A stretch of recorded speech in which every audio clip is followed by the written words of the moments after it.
For a few hours every morning, Dann McDorman sits on his windowed front porch in Brooklyn, a steaming cup of coffee by his side, a computer on his lap, and maybe a space heater by his feet if it's cold. There he sits, for an hour or two, writing novels.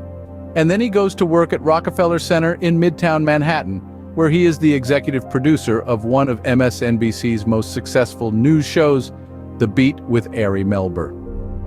McDorman's life has taken an unexpected turn in middle age. Decades after he tucked away dreams of becoming an author, diving into a busy family life and a career in journalism, he tried 2 years ago to write a novel. It worked. A publisher bought it, and now his first book, West Heart Kill, will be published this week. McDorman has since finished a draft of his second novel and started on a third. "I never expected this," he said, awed by his good fortune. "I'm playing with house money." While many novelists are published for the first time in midlife or later, McDorman's experience is unusual because he doesn't have years' worth of manuscripts living in a drawer, said his editor Jennifer Barth, an executive editor at Knopf.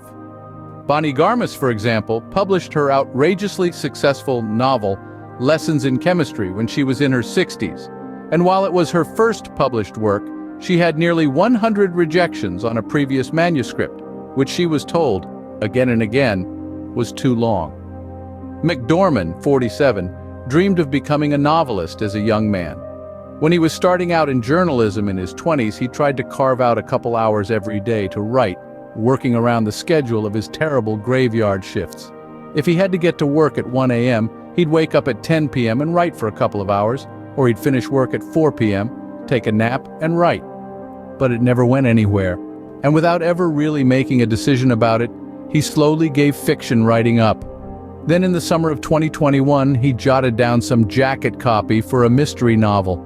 A detective stares at a wall of plaques marking the tenure of presidents at an old money-hunting club and wonders why one of the plaques is missing.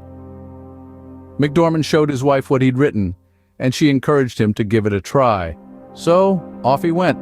He finished a first draft in 6 months.